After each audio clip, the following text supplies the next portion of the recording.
बैठे हैं और ये 80,000 लोग शहीद होते हैं। सबसे पहले तो मैं कहती हूँ कि हमारी इस APS के साथ 79,000 लोगों का भी मुकदमा इन पे चलाया जाए। ये वो इंसान कि मैं आपका वकील हूँ, हमारा वकील हमें आज अदालत की जोर से नजर आया है। मुझे पता है मेरे 2 जनाजे उठाए हैं, इसने हमें क्या दिया है?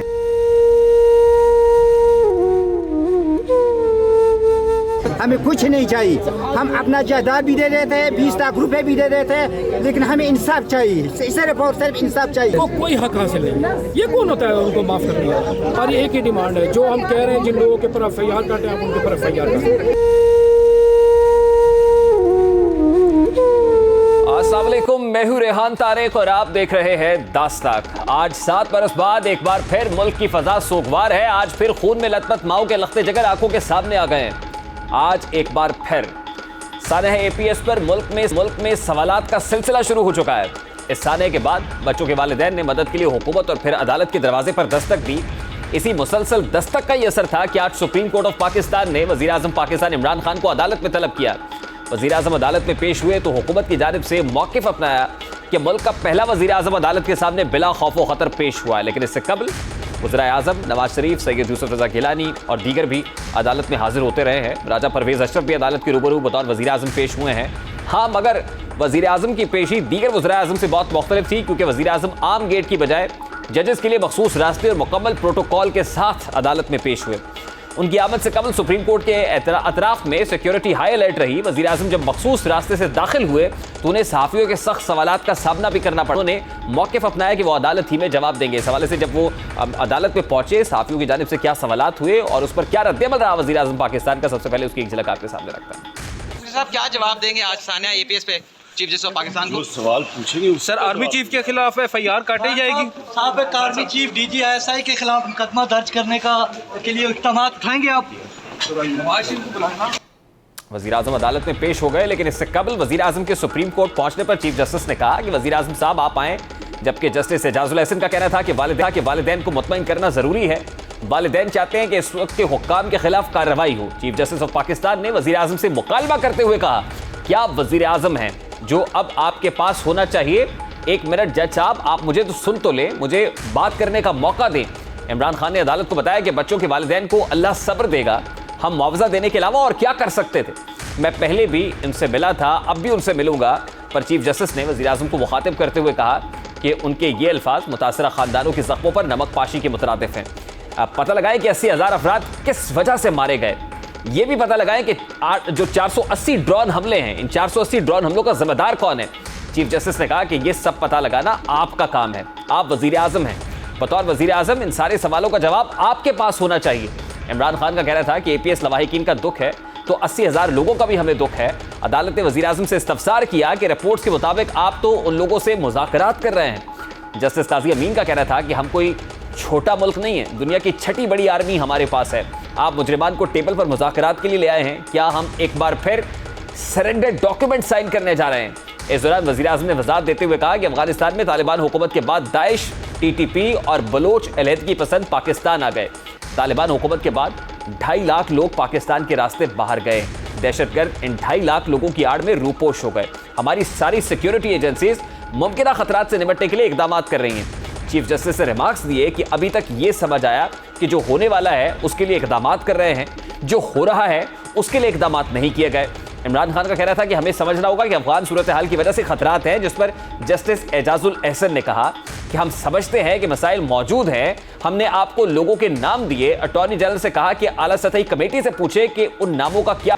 हम आपसे यकीन दहानी चाहते हैं कि आप कार्रवाई करेंगे। चाहते हैं शोहदा के वालिदैन को तसल्ली हो कि अदालतें और हुकूमत सानहा APS को नहीं भूले। सुप्रीम कोर्ट ने हुकूमत को आर्मी पब्लिक स्कूल पर हमले के बारे में तहकीकाती कमीशन की रिपोर्ट पर अमल दरामद और जिम्मेदारान का तयन करने के लिए 4 हफ्ते की मोहलत दी है। अदालत ने वाज़ेह किया है कि 4 हफ्ते बाद सुप्रीम कोर्ट में जमा कराई जाने वाली हुकूमती रिपोर्ट पर वज़ीर आज़म के दस्तखत मौजूद होने चाहिए। सुप्रीम कोर्ट में समाअत खत्म होने के बाद जब वज़ीर आज़म जाने के लिए वापस मुड़े तो लवाहिकीन ने उनका रास्ता रोक लिया। वज़ीर आज़म ख़वातीन से मुखातिब हुए और कहा कि मैं आपसे अलहदा मिलूंगा, और ये कहकर वहां से रवाना हो गए। लेकिन ये पहली बार नहीं हुआ। साने के मुतासरीन वज़ीर आज़म पाकिस्तान से इंसाफ की अपील की है। इस हवाले से माजी में क्या किस्सा रहा, जरा उसकी एक झलक भी आपके सामने रखता है। हमें मकान चाहिए, ना हमें फ्लैट चाहिए, ना हमें पैसे चाहिए, हमें कुछ न, हमें इंसाफ चाहिए। हमें उन बच्चों के शहीदों का खून का एक एक कतरे का हिसाब इसलिए भी चाहिए कि सारी दुनिया आज उनको मीडिया पे बता रही है, लेकिन अफसोस हम लोग सिर्फ ड्रामेबाजियां कर रहे हैं। सूबाई हुकूमत ने अपनी कौन सी जिम्मेदारियां निभाई हैं? देखिए, शोर मचाने से कुछ नहीं बनता। अगर कोई आपके पास कोई सॉलिड बात है तो आके बात करें। आप इस तरह करें, इधर आके बात कर रहे हैं। तब भी कहा, अब भी मैं कह रहा हूं, जब भी आपसे मिला मैंने कहा कि जो भी हम कर सकेंगे, ये एक ऐसी चीज है जो आपके लिए हम बच्चे तो नहीं वापस ला सकते, सबसे बड़ी चीज तो आपके लिए दुआ कर सकते हैं कि अल्लाह आपको सब्र दे। आज वजीर आजम की पेशी और अदालत में समाअत के बाद कई सवाल आते हैं, जिसका जवाब साने APS के मुतासरीन और पाकिस्तानी अवाम जानना चाहते हैं। वजीर आजम ने आज एक बार फिर साने के मुतासरीन को सब्र करने की तसल्ली दी है। सवाल यह है कि क्या रियासत का काम सिर्फ मुआवजा देना है? क्या लख्त जिगर उनके लाशों पर वालिदैन सब्र कर सकते हैं? क्या वजीर आजम की तसल्ली वालिदैन के जख्म भर सकेगी? क्या वजीर आजम का मुआवजा देने का बयान वालिदैन के जख्मों पर नमक पाशी नहीं था? सवाल तो यह भी है कि साने आर्मी पब्लिक स्कूल की रिपोर्ट की नकात पर अमल दरामद क्यों नहीं किया गया? हुकूमत अदालती अहकामात को नजरअंदाज क्यों करती आ रही है? TTP ने साने की जिम्मेदारी कबूल की, इस दहशतगर्द तंजीम के साथ मुज़ाकरात क्यों किए जा रहे हैं? साने APS में किन अफराद को सजा दी गई? जुडिशल इंक्वायरी रिपोर्ट के तहत कार्रवाई आगे क्यों ना बढ़ सकी? क्या APS को भुलाकर TTP से यानी तहरीक तालिबान पाकिस्तान से मुज़ाकरात किए जा रहे हैं? हुकूमत सरेंडर डॉक्यूमेंट्स क्यों साइन करने जा रही है, जैसे अदालत ने ऑब्जर्वेशन दी? इन्हीं सवालात के जवाब आज के प्रोग्राम में तलाश करने की कोशिश करते हैं। वज़ीर आज़म अफगान मुहाजिरीन के आने के बाद दहशतगर्दी के वाक़यात बढ़ने का एतराफ़ कर रहे हैं, जबकि वज़ीर दाखिला दावा करते रहे हैं कि पाकिस्तान एक भी अफगान मुहाजिर नहीं आया है। आज वज़ीर आज़म ने तो कह दिया कि अफगान मुहाजिरीन की आड़ में बहुत से दहशतगर्द पाकिस्तान में दाखिल हुए हैं, लेकिन इससे मुतालिक वज़ीर दाखिला क्या कहते रहे, ज़रा वो भी आपके सामने रखता है। सिक्योरिटी और मैनेजमेंट हमारे पास है, हम पूरे तरह से तैयार हैं। जैसे हालात पैदा होंगे, अभी एक महीने में 208 से ज़्यादा लोग बलूचिस्तान के रास्ते से आए हैं, लेकिन ये वही लोग हैं जो यहाँ से गए थे, उनके पास कागजात हैं और पूरा सिस्टम लगा रहे हैं हम तोरखम बॉर्डर पे। FIA होगी, पुलिस होगी, एजेंसियाँ होगी। अभी तक कोई हमारे लिए अफगान बॉर्डर से महाजरीन का या किसी का कोई बहाव नहीं है। इंटीरियर मिनिस्टर कह रहे थे कि अभी तक अफगान बॉर्डर से कोई अफगान महाजरीन का बहाव नहीं है। आज वज़ीर आज़म कह रहे हैं कि 2.5 लाख अफगान महाजरीन आए हैं, उनकी आड़ में बहुत से दहशतगर्द पाकिस्तान आ गए हैं। इस वक्त साने APS के मुतासरीन के जख्म TTP से मुज़ाकरात के बाद ताज़ा हुए हैं। अदालत भी दहशतगर्द तंजीम से मुज़ाकरात पर रिजर्वेशंस का इजहार कर रही है। बैंड आउटफिट है तहरीक तालिबान पाकिस्तान, उससे मुज़ाकरात और आम माफ़ी का हुकूमती बेंचेस से दिफा किया जा रहा है, लेकिन यह मामला इतना सादा नहीं है जितना आवाम के सामने पेश किया जा रहा है। दहशतगर्दी के खिलाफ रियासत पाकिस्तान की जंग के दौरान TTP के हाथों हज़ारों मासूम पाकिस्तानियों की जानें गई हैं। APS के 150 नन्हे बच्चों के खून से उनकी किताबें रंगी हैं, मगर अब मुज़ाकरात के नाम पर आम माफ़ी का ऐलान करना यकीनन हुकूमत पर और इक़दामात पर सवालात खड़े कर रहा है। इसी तरह वज़ीर आज़म इमरान खान ने किसी भी साने के मुतासरीन के हवाले से मैं क्या कर सकता हूँ का बयानिया नहीं अपनाया, बल्कि इससे कबल भी साने साहिवाल का नोटिस लिया, कोई नतीजा नहीं निकला। साने मोटरवे के बाद ख़वातीन को घर बैठने के मशवरे दिए गए, यहाँ तक कि कोयटा में एहतजाज पर बैठे मुजाहिरीन को ब्लैकमेलर्स।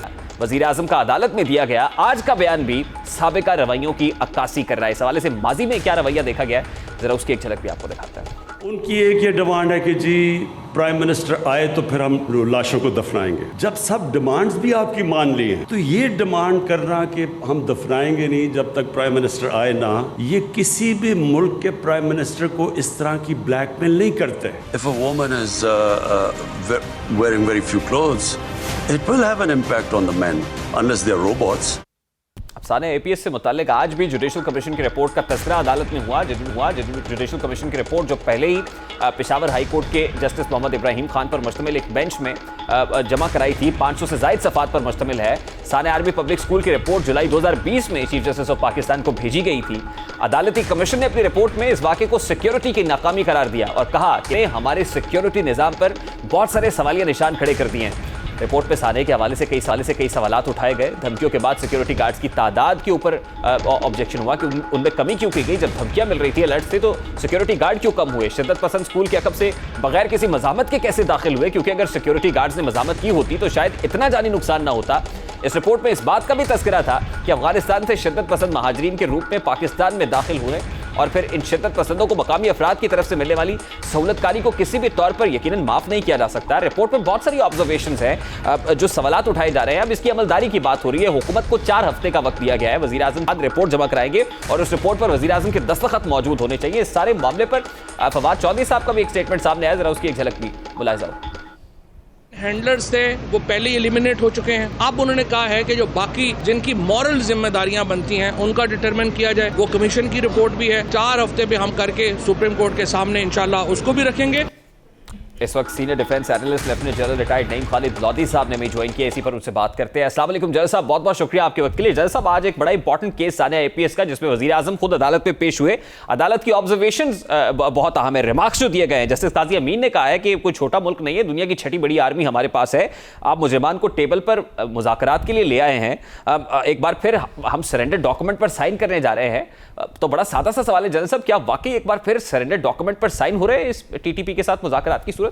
जी बहुत शुक्रिया। पहले तो मेरा ख्याल आज का जो वाक़या ये बड़ा एक लिहाज से खुश आइंदा है किसी भी जमहूरी मुल्क के लिए कि कोर्ट में जब महसूस करें वो तो इतनी ज़रूरत हो कि वो बुलाएं प्राइम मिनिस्टर को, और प्राइम मिनिस्टर में इतनी इखलाकी ज़रूरत हो कि फ़ौरन वहाँ पहुँच जाएँ। तो इस लिहाज से ये बात तो ठीक है। जहाँ तक इस सवाल की बात है, इसके बारे में देखिए मैं 2-3 इसके पहलू हैं। एक इखलाकी और कानूनी पहलू है, पॉलिटिकल पहलू है और मिलिट्री पहलू है। मैं पहले मिलिट्री पहलू की बात कर लूँ क्योंकि मैं उसका ज़्यादा एक्सपर्ट हूँ, बाकी मैं बात कर लेता हूँ। देखिए, आज तक ऐसा कभी नहीं होता जंगों में या जहाँ भी कोई कॉन्फ्लिक्ट हो कि जीतने वाला ये मुतालबा करे हारने वाले से कि जब तक मैं तुम्हारा आखिरी आदमी ना मार दूँ मैं तुम्हारे साथ बातचीत नहीं करूँगा। ये कभी नहीं हुआ और ना कभी होगा। फर्स्ट वर्ल्ड वॉर में जर्मन कौम आज भी मौजूद है, जापानी कौम आज भी मौजूद है। ऐसा नहीं किया गया कि जी आपको हम ज़ीरो कर देंगे उसके बाद बातचीत होगी। इसी तरीके से उनकी कमर टूट चुकी है, वो अपनी जंग हार चुके हैं। अब वो जो उनका मुतालबा था कि पाकिस्तान में उनका निज़ाम लाया जाए वो नहीं हुआ। तो अगर वो बातचीत पर आमादा हैं तो एक तो ये मैं सिर्फ आपको मिसाल दे रहा हूँ कि बातचीत तो आखिर करनी ही होती है।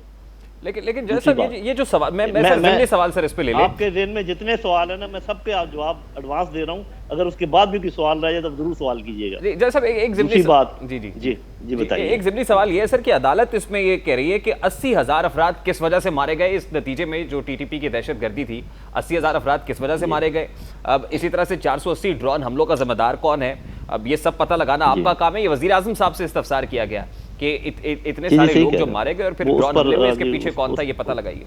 हाँ जी, उस पर मैं आ रहा हूँ। मतलब ये सवाल तो फिर वो हर जंग के बाद किया जा सकता है ना कि जो इतने लोग हमारे मारे गए क्या वो बिला वजह मारे गए, अभी अपन लोगों से बात क्यों कर रहे हैं। मैं तो आपको हकीकत बता रहा हूँ कि जब भी कोई कॉन्फ्लिक्ट ख़त्म होती है उसके बाद बातचीत होती है। यूके ने भी IRA से बातचीत की और इस तरीके से अभी अमेरिका बातचीत करके गया है तालिबान के साथ। तो पहले तो एक हकीकत है। दूसरी बात यह है कि अगर आप लड़ाई 10 लोगों से हो और उसमें से 3-4 आपके साथ बातचीत करने पर आमादा हो जाए तो मिलिट्री स्ट्रेटजी के लिहाज से ये बहुत अच्छी बात है। जैसा अगर आप इजाजत दीजिए तो इसी पर एक क्लैरिफिकेशन है, ज़िमनी सवाल ले ले सर। कॉन्ट्रडिक्शंस जो हैं वो हुकूमत की तरफ से हैं जो इस मामले को मजीद पेचीदा कर रहे हैं और शायद इसी वजह से अदालत अपने तहफ़्फ़ुज़ात का इजहार कर रही है। वफाकी वज़ीर दाखिला शेख रशीद अहमद साहब ने कहा कि बॉर्डर क्रॉसिंग नहीं हुई, ये जो अफगान क्राइसिस था इसके दौरान लोग नहीं आए। आज वज़ीर आज़म इमरान खान साहब ने कहा कि 2.5 लाख लोग जो है वो दाखिल हुए। अब तो ये इंटीरियर मिनिस्टर कुछ कह रहे हैं, वज़ीर आज़म कुछ कह रहे हैं, फिर वज़ीर आज़म ये बता रहे हैं इन रिसेंट टाइम 100 से ज़ायद हमले हो चुके हैं। तो इस हवाले से ना तो पार्लियामान ऑन बोर्ड है, किसे एतमाद में ले रहे हैं, किस मैंडेट के तहत हो रहा है। मेरा ख्याल है कि वो आप सही कह रहे हैं, उनको इस बात को क्लैरिफाई करना चाहिए। बात यह है कि चूंकि अभी भी वहाँ से आमदोरफ्त तो जारी है, शायद जो वज़ीर आज़म बात कर रहे हैं इस बात की बात कर रहे हैं कि लोग वहाँ से आ भी रहे हैं, यहाँ से लोग जा भी रहे हैं, क्योंकि पाकिस्तान ने इजाज़त दी है। क्योंकि बड़ा बुरा महसूस किया था अफगान हुकूमत ने जब हमने ये रोका था चमन का और ये तोरकम का बॉर्डर, तो उसकी वजह से अभी आना जाना शुरू कर दिया। तो शायद वज़ीर आज़म ये कहना चाहते हैं कि उनके अंदर ही ऐसे लोग आ जाते हैं। तो वो तो एक अलग बात है। मैं दूसरा पहलू कवर कर लूँ, क्योंकि ये जिन लोगों के लख्ते जिगर बचपन में अपने मासूम बच्चे वो वक्त से पहले चले गए, उनको तो आप किसी सूरत में मुतमईन नहीं कर सकते। और मेरा ख्याल है कि उनको कोई इस किस्म का मसनूई किस्म का मुतमईन करने की कोशिश भी नहीं करनी चाहिए। उनको साथ रखना चाहिए, उनसे पूछना चाहिए कि क्या, उनको पहले तो हक़ाइक़ बताएं के बाद। तो साहब ये वो सब बातें हैं जो आज वज़ीर आज़म इमरान खान साहब को अदालत के रूबरू पेश होकर बतानी चाहिए थी, उस पर उनके पास कोई जवाब नहीं था। इसी पर शायद अदालत ने उनसे कहा कि जो अदालती कमीशन बना था जिसकी 500 सफ़ात पर मुश्तमिल रिपोर्ट सुप्रीम कोर्ट में सबमिट हुई है, पेशावर हाई कोर्ट के जो जस्टिस की सरबराही में हुआ था, उस पर अमल दरामद कहां तक पहुंचा और उस पर अमल दरामद के लिए 4 हफ्ते दिए गए हैं। उसमें जो सवालात है सर वो बड़े अहम हैं और हमारी सिक्योरिटी के ऊपर बहुत सारे सवालात उठाए जा रहे हैं इस पर। जी बिल्कुल, अगर उसमें है तो बिल्कुल उस पर अमल होना चाहिए और मुकम्मल तौर पर होना चाहिए। मतलब कौन है यार जो इस बात को डिफेंड करने की कोशिश करेगा कि हमारे मासूम बच्चे 150 के करीब उनकी जानें चली गई और मैं यहाँ बैठ के डिफेंड करने की कोशिश करूँ, या कोई और के नहीं जी हमारे फलाने ब्रिगेडियर ने कुछ नहीं किया है, फलाने जिसने भी किया भाई, मैं आपके सामने कह रहा हूँ, जिससे भी कोताही हुई है उस कमीशन की रिकमेंडेशंस के मुताबिक अमल किया जाए, क्योंकि वो बड़ा कमीशन गहराई में गया होगा। लेकिन अगर एक हायर कमीशन और भी बनाना चाहे तो बनाना चाहिए, लेकिन एक चीज़ का उसमें और भी ख्याल करना चाहिए कि जो फौजी अदालतों ने जिन 20 लोगों को सजाए मौत दी थी और धड़ाधड़ पेशावर हाई कोर्ट ने उनको रिहा कर दिया था, ज़रा उसकी भी इंक्वायरी होनी चाहिए, किसी लेवल के ऊपर जुडिशल हाई इंक्वायरी होनी चाहिए कि वो क्या हुआ था। तो मेरे भाई बहुत सारी चीज़ें जिनकी इंक्वायरी होने की ज़रूरत है।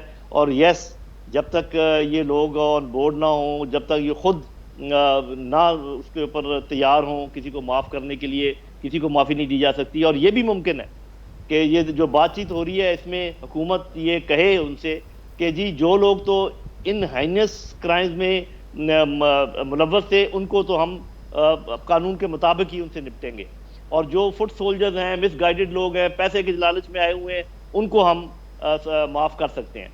लेकिन ये मैं डेफिनेटली कहूँगा कि बातचीत एक अच्छा रास्ता है और इस पर आगे चलना चाहिए, इसको पाया तकमील तक पहुंचाना चाहिए, इसके बगैर अमन नहीं आ सकता। जैसा साहब आज ये केस जिस तरह से आगे बढ़ा है, वज़ीर आज़म खुद पेश हुए हैं और वहाँ पर जो मुकालमा हुआ है ये एक टेस्ट केस तो है। आज वज़ीर आज़म ने ये तो कह दिया कि there is no holy cow, लेकिन वज़ीर आज़म के लिए कितना चैलेंजिंग, कितना मुश्किल हो जाएगा और कितना अंडर प्रेशर होंगे सर अब इस को लेकर 4 हफ्ते की डेडलाइन है?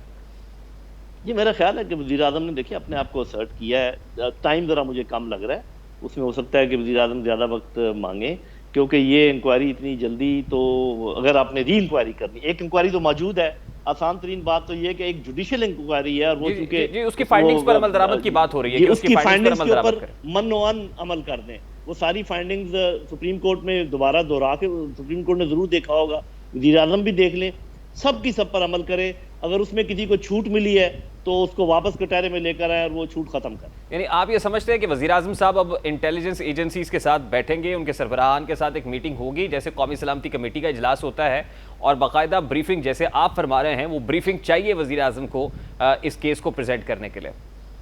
जी ब्रीफिंग भी चाहिए, और ज़्यादा ब्रीफिंग तो लीगल टीम की तरफ से चाहिए कि जो ऑलरेडी जुडिशियल इंक्वायरी मौजूद है उसमें जितनी शिकें, जितनी फाइंडिंग्स, जो रिकमेंडेशंस हैं वो तो कम से कम उनको एक फौरी तौर पे बता देनी चाहिए। मेरा ख्याल है आज पता चल गया होगा अगर पहले उनको नहीं मालूम था। और फिर वज़ीर आज़म को चाहिए कि अगर किसी से बात पुरस करनी है तो वो फिर जिस महकमे के ज़िम्मे है, चाहे वो फौज ही क्यों ना हो, उनको बताएं कि ये जो रिकमेंडेशन हैं इसके मुताबिक आपको इस चीज़ का पता लगाना है और मुझे आप 2 हफ्ते के अंदर अंदर बताएं, वो हो जाएगा। फौज तो अपना काम कर लेगी 2 हफ्ते में या 3 हफ्ते में, बाकियों का मुझे पता नहीं है। वो कौन है जो अपना काम नहीं कर सकते साहब, कि किसके पास कैपेसिटी नहीं है, किसकी तरफ इशारा कर रहा है?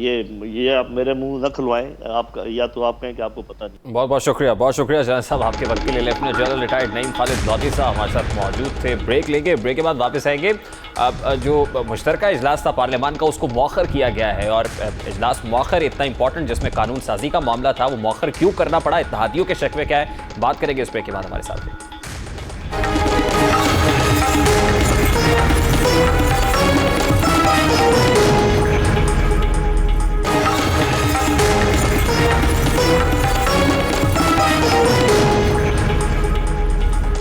Welcome back. इस वक्त मुल्क में ज़ोहरानों और ईशाइयों का मौसम चल रहा है। ऑपोजिशन लीडर ने गुज़श्ता रोज़ ऑपोजिशन की जमातों को ईशाई की दावत दी, जबकि आज पीपल्स पार्टी की मेहमान नवाजी में खाने की मेज़ सजेगी जिसमें हुकूमत के खिलाफ मुश्तरका जद्दोजहद के लिए नए मनसूबे तैयार किए जाएंगे।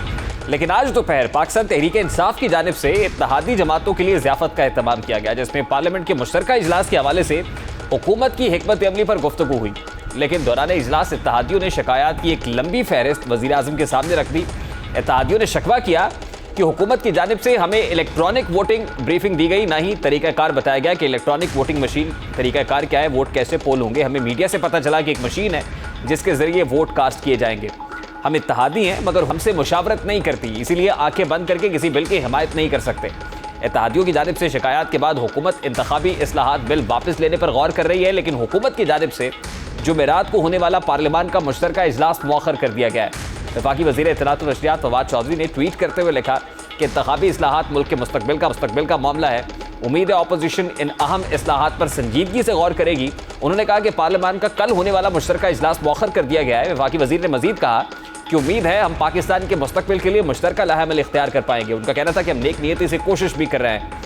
अब ये जो मुश्तरका पार्लियामान का मुश्तरका इजलास बुलाने का मामला है, इस पर ऑलरेडी वज़ीर आज़म इमरान खान साहब इत्तेहादियों को कह चुके थे कि इंतखाबी इस्लाहात एक जहाज समझ कर जो है इसमें हिस्सा ले। इस हवाले से वज़ीर आज़म क्या कह चुके हैं, जरा उसकी एक झलक आपके सामने रखता है। बाद रिजल्ट आता है, डबल स्टैंप लगा के हराया जाता है। इसका क्या तोड़ है? इसका तोड़ ईवीएम मशीन, वो वेस्टेड इंटरेस्ट जो एक करप्ट सिस्टम को चेंज इसलिए नहीं होने देता कि उनका फायदा उसके अंदर। सारी चीजें जो लोअर स्टाफ के जरिए धांधली करवाते हैं वो खत्म हो जाएगा। लीडर्स अपनी मिसाल से लीड करते हैं, नेशनल इशू बना के इसमें पूरी शिरकत कर रही है, क्योंकि ये आपका मुकाबला माफिया से है, एक जहाज समझ रही है। ये आप अपनी जात के लिए नहीं कर रहे इमरान खान को या आपको किसी को फायदा है, ये अपने डेमोक्रेसी के लिए कर रहे हैं, जो शुरू ही तब होती है फ्री एंड फेयर इलेक्शन से।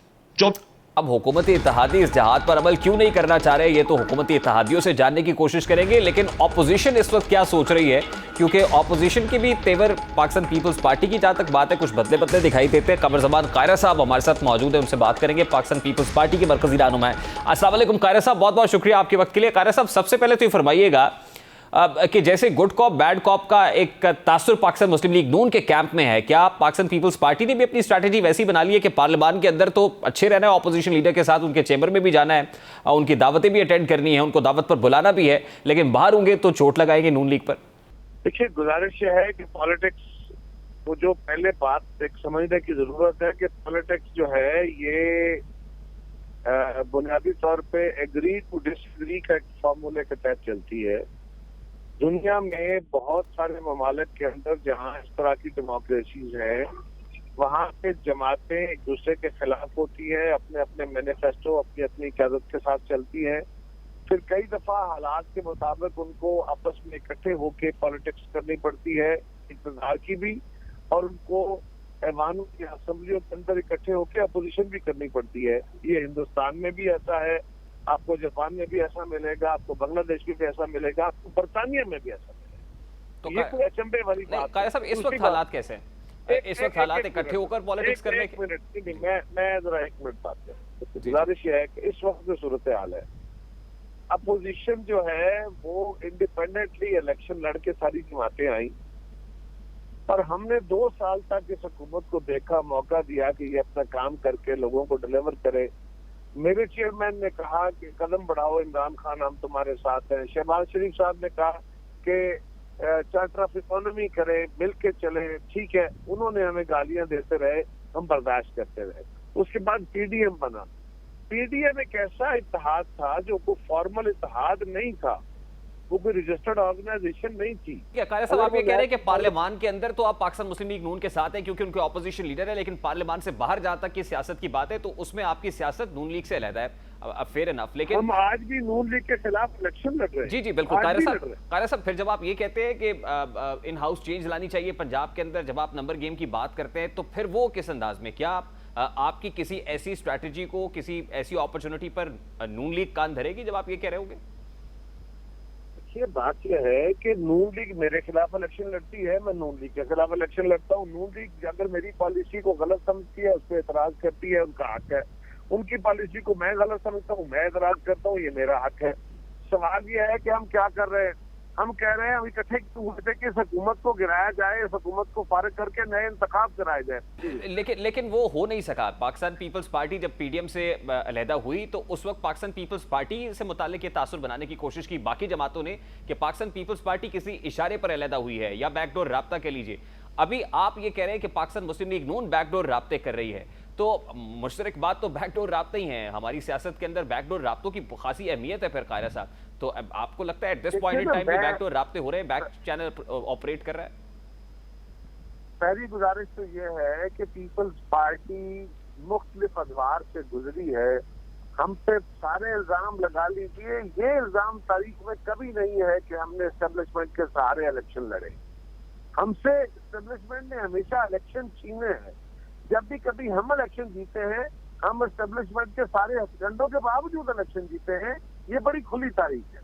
हाँ, हमसे भी गलतियां हुई, हम भी कमजोर फैसले कर गए, लेकिन हम उनके इशारों पे नहीं चले। रही बात दूसरी गुजारिश कि मुस्लिम लीग को मैंने क्यों कहा जी, इसलिए कि सारा मीडिया कह रहा है कि बैकडोर रास्ते हैं, इसलिए कि सारी मीडिया के अंदर सारी अपोजिशन की जमातें और उनके अपने जीवन लोग भी कह रहे हैं, मुस्लिम लीग के अपने लोग कह रहे हैं, दो बयानिए हैं।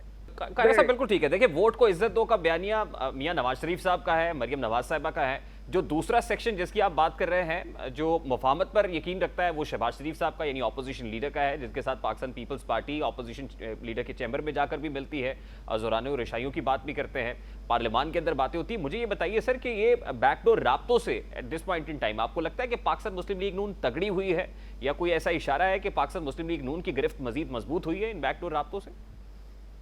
देखिए, माजी में तो इन राब्तों से किसी को फायदे हुए, नुकसान हुए, अब तो फायदा नहीं हो रहा। लेकिन ये तो इशू नहीं है मेरा, मैं इस इशू को लंबा डिबेट नहीं करता। मैं तो सिंपल ये गुजारिश, और आई एम नॉट द जज, लोग इसके बेहतर जज होंगे। मैं तो सिर्फ ये कह रहा हूँ, मैं मियां साहब को एक अपने तौर पर राय दे रहा हूँ। हो सकता है मेरी राय वो सुने ना सुने, हो सकता है मेरी राय से वो इत्तेफाक करे ना करे।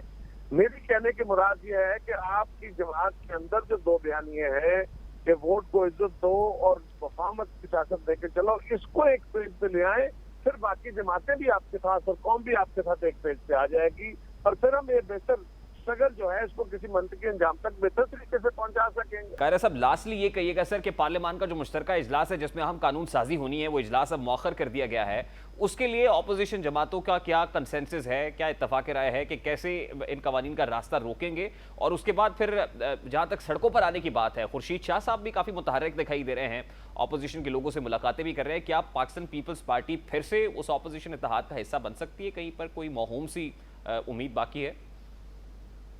सवाल रिपीट कर दीजिए, कुछ इसमें थोड़ा सा आवाज ब्रेक हुई थी। कायरा साहब, एक तो पार्लियामान का मुश्तरका इजलास मौखर हुआ है जो कल होना है, जिसमें हम कानून साजी जो है, जिसमें ईवीएम का मामला भी है, वो तो मौखर कर दिया गया है। इस हवाले से ऑपोजिशन का कंसेंसस क्या है कि आप सेम पेज पर हैं? और दूसरा ये कि खुर्शीद शाह साहब जो काफ़ी मुतहर्रिक दिखाई दे रहे हैं, ऑपोजिशन के लोगों से मुलाकातें कर रहे हैं, क्या पीपल्स पार्टी के यहाँ कोई मौहूम सी उम्मीद है कि वो बाकी ऑपोजिशन जमातों के साथ मिलकर सड़कों पर निकलेगी एजिटेशन के लिए? अपोजिशन ने अपनी मुश्तरका लायामल जो है वो इख्तियार कर दिया है। हो सकता है, मुझे क्योंकि पता नहीं है, लेकिन हो सकता है हुकूमत को मुश्किलात दरपेश आ रही हो अपने इत्तेहादियों से, अपनी जमात के अंदर से, क्योंकि बहुत ज्यादा प्रेशर वहाँ से बिल्ड हुआ है, और इसलिए उन्होंने मुनासिब समझा हो उनके अपने लिए कि एक दिन का इजलास आगे किया जाए या 2 दिन आगे किया जाए, ताकि हम लोगों को राजी कर लें। लेकिन अब होगा नहीं। जब एक दीवार गिरनी शुरू होती है तो फिर उसको आर्जी सहारे बचा नहीं सकते। रही बात पीपल्स पार्टी की, पीपल्स पार्टी की क़यादत ने ये बात वाज़ेह तौर पे कही थी, हम कभी भी स्ट्रगल से, जद्दोजहद से, अवाम के हकूक से, आइन की हुक्मरानी से पीछे नहीं हटे। उसके लिए किसी भी तरह की कुर्बानी देनी पड़े, पीपल्स पार्टी फ्रंट फुट पे आगे लड़ती है, ऑन द फ्रंट होकर लड़ती है, कभी साथ भी पीछे खड़े होकर नहीं लड़ती। लेकिन हमारे साथ जिस तरह तौहीन अमेज सलूक करके हमें मजबूर किया गया कि हम पीडीएम को छोड़े, एएनपी ने भी छोड़ा, हमने उसका रास्ता दिया था कि अगर वो नोटिस वापस लेके हमसे माजरत की जाती है और एएनपी से राजी किया जाता है, तो पीपल्स पार्टी आज भी इस लड़ाई में आगे खड़े होकर लड़ने को तैयार है। ये तो चेयरमैन साहब का बड़ा वाज़ेह फैसला है। और खुर्शीद शाह साहब जो हैं, वो क्योंकि हमारे सीनियर पार्लियामेंटेरियन है, वो 2 साल तक जेल में रहे हैं, वो पहले अलग होते थे, अब उनके साथ सारे लोग वैसे ही मिलने आ रहे हैं जो जेल से रिहा होके आए हैं।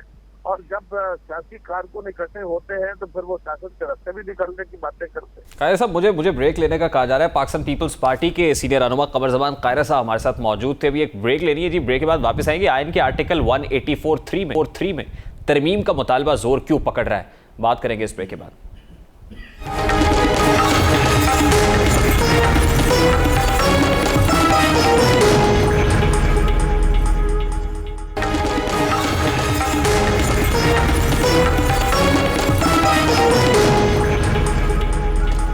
Welcome back. Supreme court bar association के नौमंतखब सदर एहसन भोन के मुताबिक सुप्रीम कोर्ट बार एसोसिएशन ने आइन के आर्टिकल 184(3) में तरमीम कराने का फैसला किया है, यानी उसकी कुछ प्रोविजंस को अमेंड करने का फैसला किया। ऑब्वियसली 184(3) के अंदर जो अमेंडमेंट है वो तो पार्लियामान का काम है, लेकिन उसकी कुछ प्रोविजंस के अंदर अमेंडमेंट चाह रहे हैं ताकि जो मुतासरा फरीक है उसको अपील का हक दिया जाए और अपील पर फैसला आने तक असल फैसला मुअत्तल रहे। आर्टिकल 184(3) का इस्तेमाल हमेशा से ज़ेरे बहस रहा है और जस्टिस इफ्तिखार मोहम्मद चौधरी के चीफ जस्टिस के ओहदे पर होने के दौर में इसका इस्तेमाल किया गया है। खुद इख्तियारात का कसरत से इस्तेमाल हुआ है, जुडिशल एक्टिविज्म का दौर कहा जाता है उसे।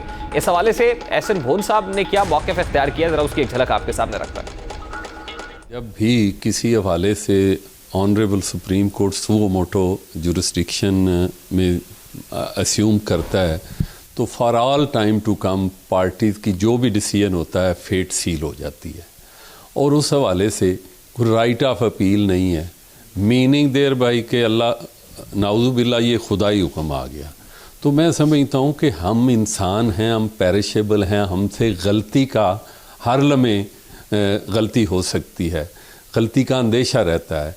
तो हमारा ये मुतालबा है कि जो भी 184(3) की प्रोविजंस हैं इनमें रूल अमेंड करने चाहिए ऑनरेबल सुप्रीम कोर्ट को, और right of appeal her aggrieved party को होना चाहिए और वो जजेस नहीं उसमें बैठने चाहिए जिन जज साहबान ने वो फैसला किया है, और ये रेगुलर राइट ऑफ अपील होना चाहिए। इसके लिए हम एजिटेट कर रहे हैं और करेंगे भी। एहसन भोन साहब को आपने सुना, इस वक्त खुद सुप्रीम कोर्ट बार एसोसिएशन के प्रेसिडेंट एहसन भोन साहब हमारे साथ लाइन पर मौजूद है। अस्सलाम वालेकुम एहसन भोन साहब, बहुत बहुत शुक्रिया आपके वक्त के लिए। आज इसी को लेकर चीफ जस्टिस ऑफ पाकिस्तान से आपकी मुलाकात भी हुई है। 184(3) की प्रोविजंस में जो अमेंडमेंट आप चाह रहे हैं, ये बताएगा कि चीफ जस्टिस ऑफ पाकिस्तान का इस पर क्या रद्द-ए-अमल रहा, क्या उन्होंने वेलकम किया है आपकी इस मूव को? देखिए, इसमें सादा सी बात है। हमारा तो फ्रॉम द डे वन ये मेरा तो एक मौक़िफ़ रहा है। तो आज हमारी चीफ जस्टिस ऑफ पाकिस्तान से मीटिंग थी, तो उस मीटिंग में मैंने उनसे गुजारिश की कि ये 184(3) जो है ये पावर आप इस्तेमाल करते हैं जब जज साहबान, तो ये for all time to come parties की फेट सील कर देते हैं और उसमें उनका ना राइट ऑफ अपील होता है और ना उनको आगे, जैसे बाज केसेस में इन्होंने किया, जहांगीर तरीन का केस है, नवाज शरीफ मियाँ का केस है, इसी तरह कुछ और केसेस जिनमें इन्होंने आर्टिकल 62 की और एफ की इंटरप्रिटेशन करते हुए पूरी जिंदगी के लिए लोगों को, जबकि एक बंदा फर्ज करे वो कंटेम्प्ट में अदालत के साथ तौहीन करते हुए, जज की तौहीन करते हुए, जर्नैल और आर्मी की करते हुए सजा हो, तो वो भी 5 साल बाद इलेक्शन लेता है। तो यहाँ ये अनकॉन्स्टिट्यूशनल प्रोविजंस हैं, मतलब है जो फंडामेंटल राइट्स के मुनाफी जजमेंट्स हैं। मैंने इस हवाले से कहा कि आप मेहरबानी फरमाएं, जो आपके सुप्रीम कोर्ट रूल्स हैं उसमें इंट्रा कोर्ट अपील प्रोवाइड, जब आप कहते हैं कि कॉन्स्टिट्यूशनल राइट है तो अपना कॉन्स्टिट्यूशनल बैकिंग है इन रूल्स को, तो वहाँ आप प्रोवाइड।